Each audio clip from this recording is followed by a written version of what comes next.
Well, hello boys and girls, it's Grumpy Granny and I'm back again to tell you another interesting I've got such bad, I call it when you mistype, I call that fat finger disease, so I'm going to say that I've got fat tongue disease today because I can't seem to get two words out of my mouth without tripping over my tongue and, mispronouncing things, so just bear with me a minute. Some days you can just record and I can just speak like, smooth butter. Other days you just seem to trip over words incessantly, and today's one of those days. But anyway, I'm going to give this a crack. So what I'm going to talk to you about is a story that I grew up with, and you can see by the title of this video, and the story goes, Cannibals Ate My Cousin, and that is what my mum and her siblings used to tell me. And this is a story about her cousin Fergus Anderson, and the story I grew up with and believed as a child was that Mum's cousin Fergus went over to New Zealand. See, there we go again. Went over to Papua New Guinea as a policeman, and while he was over there, he was captured by the natives, and there were groups of natives that were known to be cannibals, and that he was eaten by cannibals.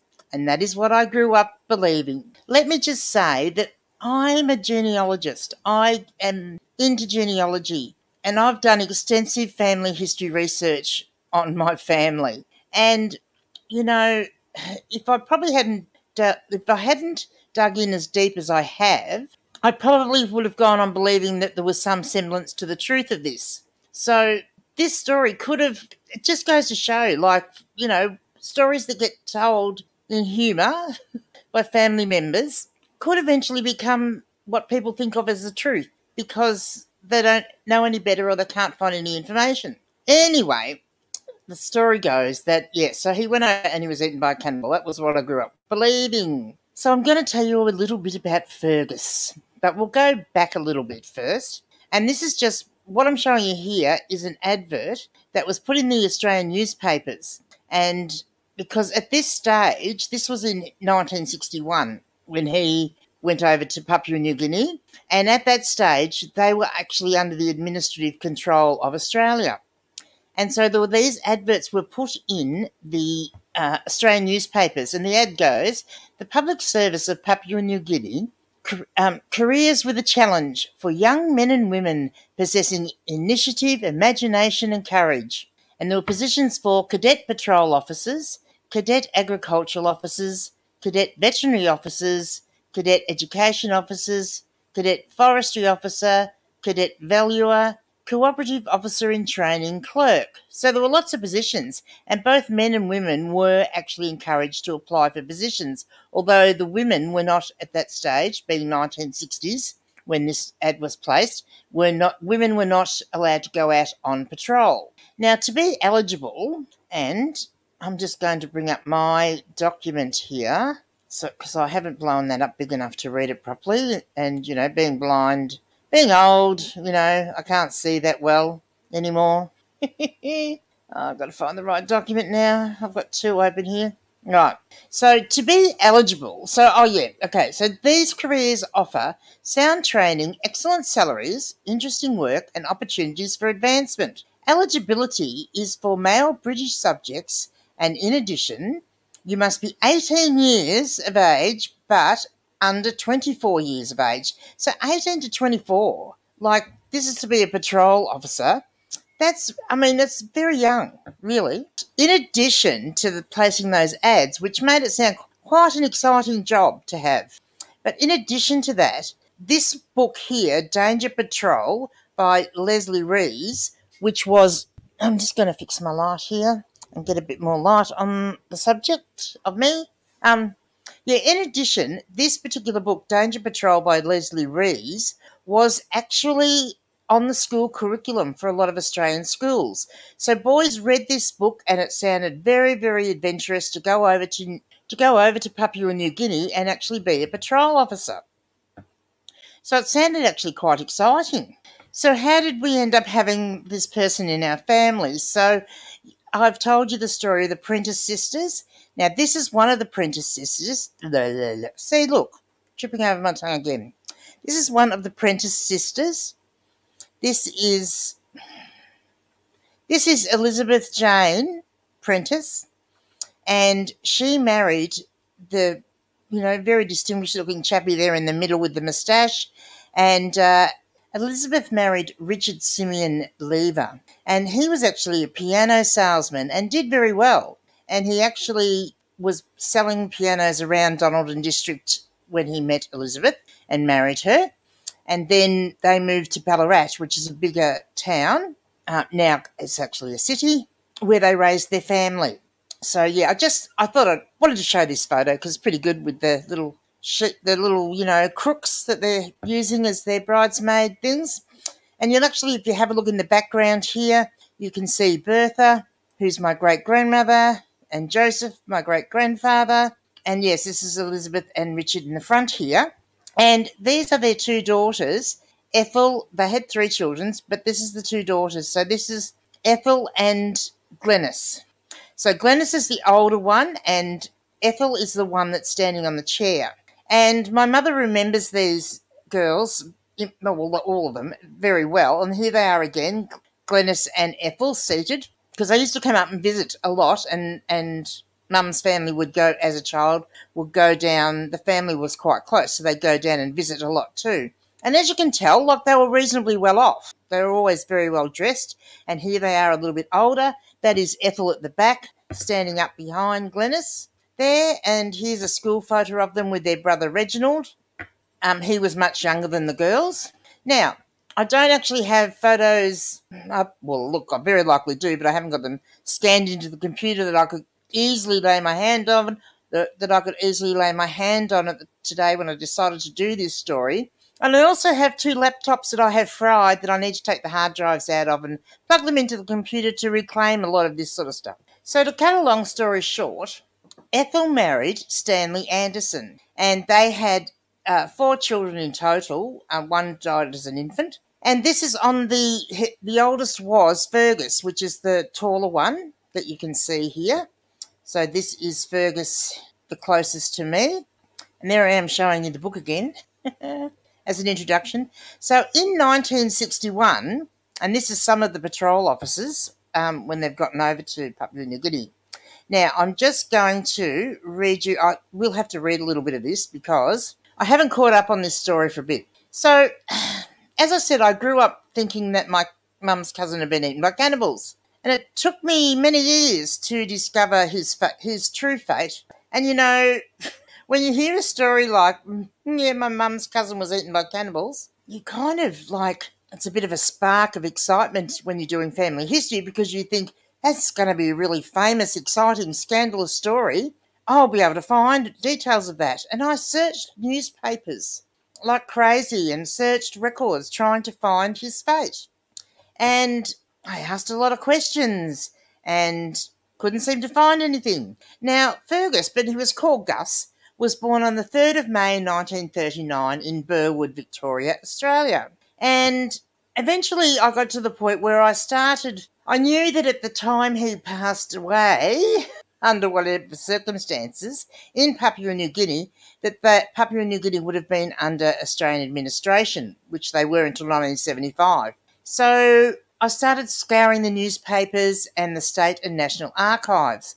And, it was like this big brick wall. I just couldn't seem to find anything. Then, at the start of 2010, I was determined that I was going to find out about what this was all about. So I decided I would actually start by trying to find out more about this job that he had as a policeman. And so when I was doing some research on trying to find out what that would have meant, I came across a term called KIAP, K-I-A-P. And you know what? Finding that one obscure 4-letter word actually opened up a whole new world of information and finally gave me the true answers of what actually happened to Gus Anderson. The term KIAP originated in Papua New Guinea when the word captain was corrupted into KIAP by the New Guinea natives in their pidgin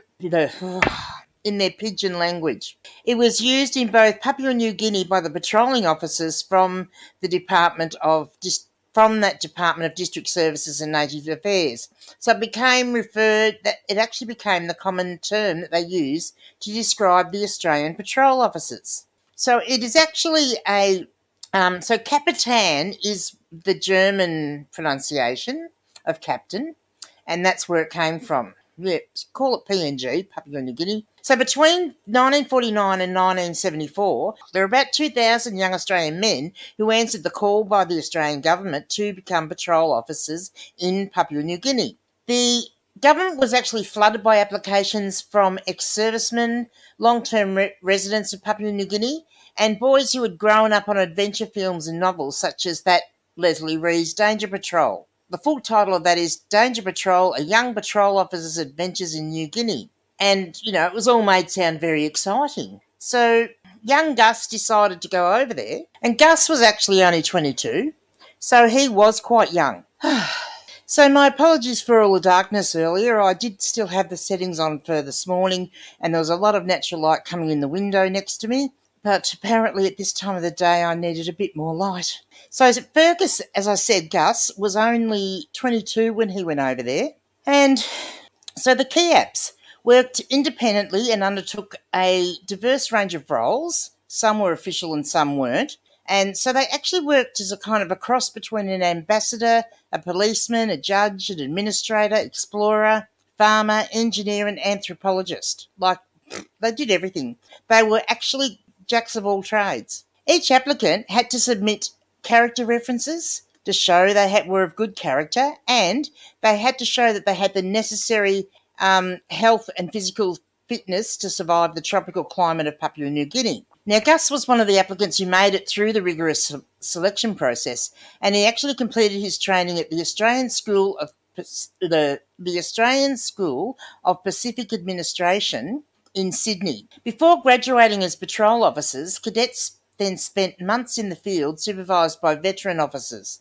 Kiaps could be away from their base for weeks at a time, patrolling vast areas on foot with the help of the Papua New Guinea Indigenous Police Force.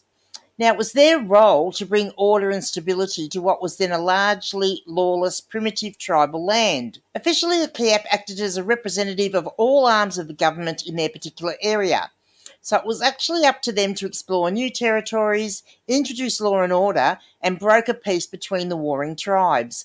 And so it was essential that they became familiar with the villages under their control. And it was expected they would assist with things like economic development and the general well-being of the local villages. So the ultimate aim of sending the Kiaps over there was to build an orderly, prosperous and unified people living in peace and harmony.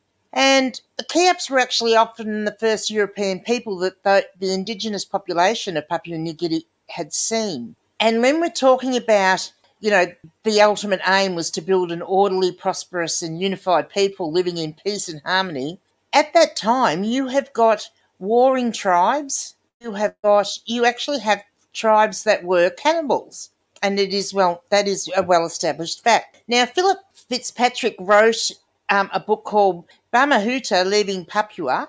In that, he described the Kiaps as men with dogged perseverance who helped bring the emerging nation of Papua New Guinea to independence. They suffered from accidents and sicknesses like malaria or exposure to snakes, crocodiles, bush pigs, and millions of mosquitoes. During patrols, they could have been just as easily killed by poison-tipped arrows, spears, or axed to death.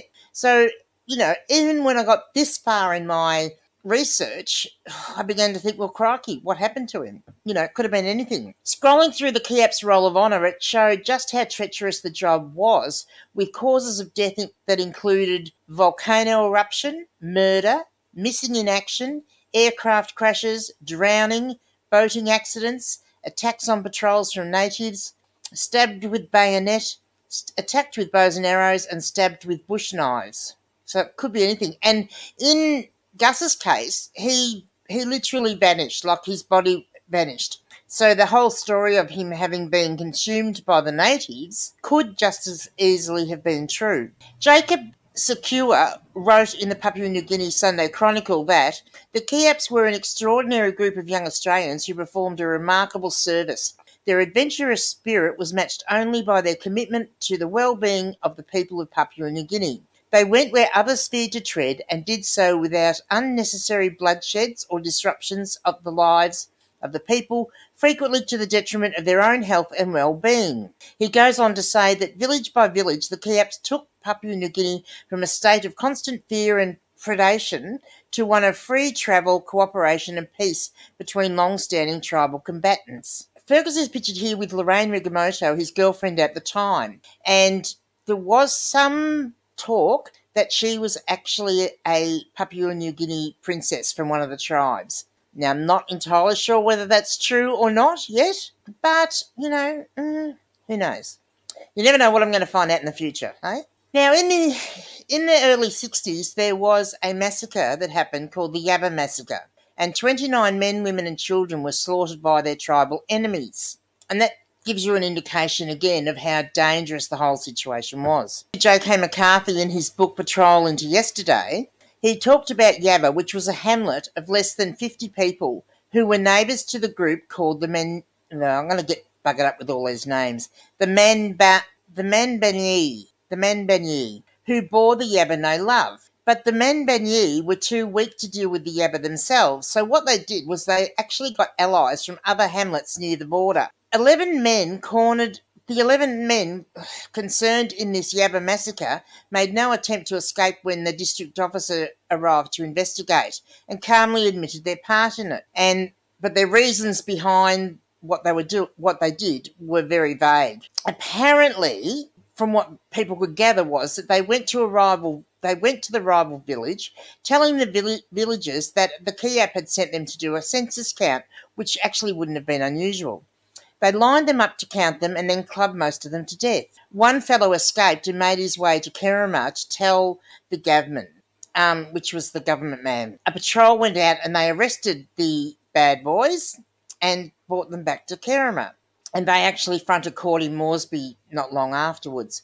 And I really haven't found out much more about it, and I don't know what the sentences handed down were. However, just recently, a lot of the patrol notes and information from the patrol officers has actually been digitised by the University of San Diego. I'm not quite sure why they chose it there. I guess if they had the funds to do it and were offering to do it, means that all this information is now available online, which also means that I will be able to go in. I've had a preliminary look, but it's going to be difficult to find specific information about Gus and about the massacre, because I'll actually have to go through certain reports from a certain period, page by page, until I can find that information. But yeah, that's been done, so that's great for me, because hopefully I'll be able to find some more information. However, I did find out more. Now, eventually in my when I was doing all my research, I came across a discussion forum, which was a lot of Kiaps were in there, and a fellow Kiap officer, Ray Webber, actually knew Gus and knew what had actually happened to him, and actually provided me with some photographs and information about what had actually happened to Fergus. So here we have a memorial for him. So he said, according to his journal in November 1964, a party proceeded to the memorial of Officer F. Anderson, 45 minutes from Membanya House, Rest House. So there was an honour guard, a bugler, and they played the last post and reveille. Ray himself gave a talk, and wreaths were placed on the memorial. Ray told me this was done in memory of a fellow officer who died in the middle of nowhere, far from home, and whose relatives would most likely never have a chance to visit the site. There is a small bronze plaque pictured left just under the cross, and so this is the description that was put. So his death was actually recorded in this Patrol into Yesterday by J.K. McCarthy, and this is what it actually said. Patrol Officer Fergus David Anderson, aged 24, I would dispute that, set out from the Papuan side of the border in November 1961 to reach the new Cannibal post. And I'm sorry for my mispronunciation. Rach, you're probably going to go crook at me. But as I said, I have got such bad fat tongue disease, so please forgive me. He never made it. He reached the Tory River at a spot where it ran fast and deep and found his friends Hicks and Harriet waiting on the other side. Anderson, a strong swimmer, fought his way across. then courageously headed back on the return journey with a rope to get the rest of the patrol across. Obviously, because he'd gone across once and he was on his way back again, his body was beginning to tire, and it was quite the rapids, basically, they were. And suddenly the current caught him and he was swept away over the rapids and his body was never recovered. Fergus Anderson's parents had the same courage as their son, for when I wrote to them they replied that their great sorrow was relieved by the knowledge that their son had died doing his duty for Australia. And J.K. McCarthy says, I was greatly touched. So that is actually what happened to him. He drowned in that river. So he actually drowned in the river. He didn't get eaten by cannibals, but it's still a fun story, I have to say. So I will be back again next week with another one of my infamous stories, and we'll see if I can better the cannibal story. Bye now.